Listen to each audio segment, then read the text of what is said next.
Greathouse, Texas. How are we doing tonight? Howdy, howdy. Give another round of applause for all the comics you've seen so far. Miles Francis, Kate Greathouse, and Saja. I hope I'm funny because they were killers. They were. Yep. So, I know I look young, and I am as young as I look. So if any of you guys want to come over to my parents' house and play after, I'm down. And if you're not quite interested yet, joke's on you, I just found a swing in my parents' closet. It's a little sticky, it smells kind of funny, but once you get swinging, there is no other feeling, I'll tell you that much. It's crazy. Now I know why they're yelling out pineapple all the time. But, you know, something about me, I was raised by a single mom. She had me when she was 17. That's a tough thing to do. Her and my stepdad got married when I was 12. And on their wedding night, my stepdad, he came over to me and he said, you know, I only married you because your mom, or no, actually, that's not what he said. He was like, yeah, you know, I only married your mom, or I only married you because your mom, like, what an elementary school bit that would be, right? I wish he said that. No, what he said to me is actually a little sweeter than that, but it kind of pissed me off because he said, you know, I only married your mom because you're so cool. I was like, dude, that's so rad, but why do you still keep having sex with her? And to that, he had no answer. But my stepdad, you know, he works in banking, if that's what you want to call getting fucked by Chase.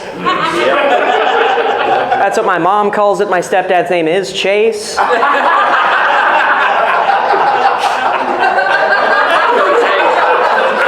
Oh, Chase, you always find your ways to fuck me over. But, you know, I respect his career because I don't have one. And he was out at lunch one day with his coworkers, and they know about me, unfortunately. Thank you. And they were like, hey, what's your oldest son doing? What's Caleb doing? What's his career? You go to school, yada, yada. And his just fucking superb answer, it's like, oh, he's a non-profit comic who waits tables as a hobby. Really, dude. Just because I live under your roof, you feel like you can say shit like that to me? About me, without me there? It is true, though. He did say that. You know how excited he had to be to come home and tell me that? I don't have a degree. I do not work in banking. That was a shitty day for me. Really was. I guess none of you can relate. Do none of y'all have a stepdad like mine who's like not willing to give you credit for making bacon, but super willing to pork your mom? All right, one of one. You know, Caleb B. Davis is alone again. Thank you. He's an interesting guy, though, and I am 24. I'm thinking, you know, I need to take responsibility for my life, and I need to move out. I really do. I get that thought through my thick skull the other day, and he calls upstairs to me, you know, because white privilege. And he's like, hey, Caleb. I looked over the edge. I'm like, yo, what's up, big dog? You quit having sex with my mom yet? He's like, no. But I installed bidets on all the toilets. And I'm like, oh, shit, I got to renew this lease. That's crazy. That's crazy. Thank you, guys. Y'all are awesome. Yeah, to you especially. Being 24 does come with its challenges no one tells you about. I feel like I'm stalling, if I'm being quite honest with y'all. I just feel like my life's kind of happening, and I'm just kind of like... just trying my best to, like, go unscathed. But, you know, my girlfriend and I, we've been together for 5 years. And her and I, for our 5th year anniversary, we went to the JFK Museum, the 6th floor museum in Dallas, you know. Feels appropriate to bring it up. Oh, shut up, we're educated people. Go fuck yourself, you know what I'm saying? Like, I don't know what to tell you. Like, we wanted to learn more about the time of optimism in America when a president got domed in Dallas. And it did bring me down, though. I was really upset with myself, and the whole time I was just thinking about it. I was like, man, this is kind of depressing. Like, I started looking for funny things at this museum. I'm like, cracking jokes to my girlfriend, and she's like, I can't believe you're trying to make jokes in this museum based on such a tragic event in American history. I just kept them coming because that's what I do. And I don't know. She really didn't like the jokes I made just because, like, I was trying to convince her to give me roadhead while we went over that X.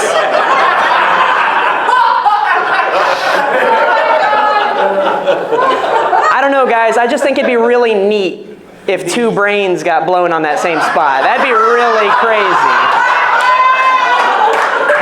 Crazy stuff.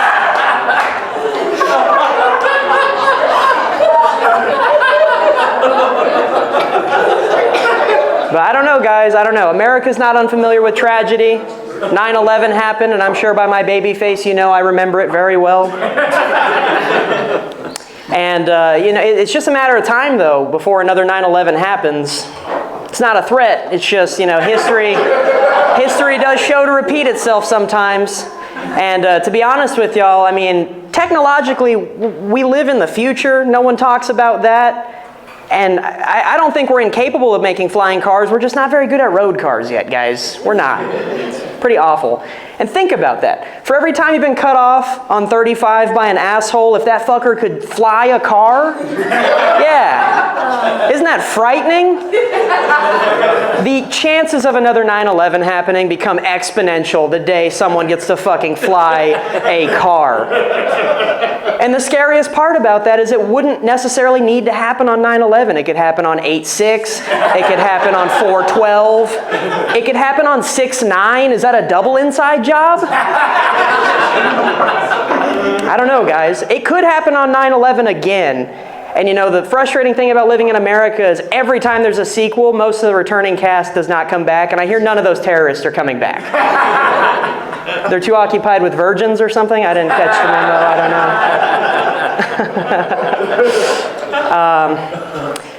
Yeah, but, you know, it could... Okay, to be honest with you guys, what if it happened on 7/11? Am I supposed to mourn on National Free Slurpee Day, guys?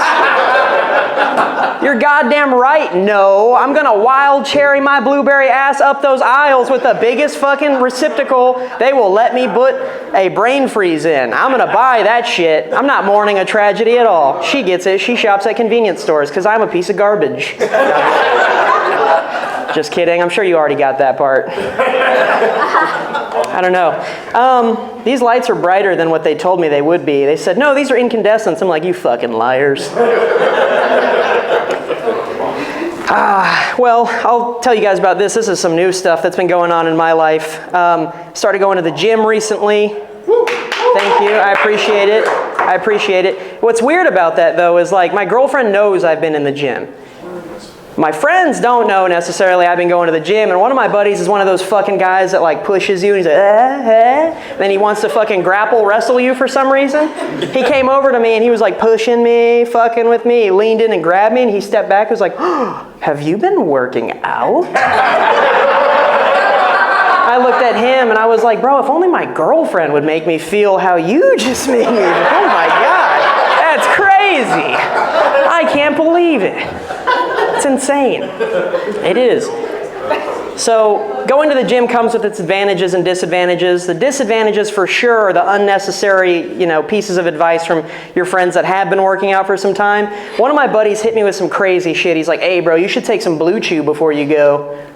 Excuse you? He's like, you know, it's like new age Viagra. I'm like, I know what the fuck it is. Why would I fucking take it?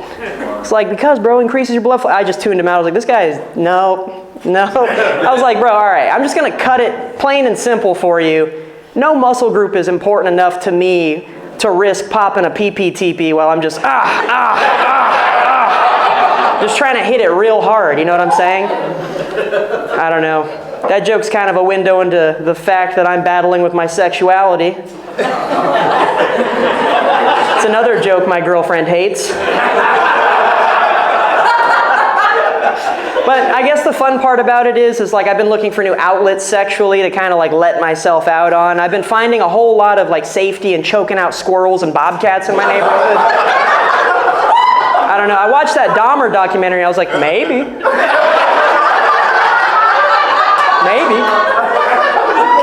See, but the real kicker here is my parents own property out in East Texas, again, because white privilege.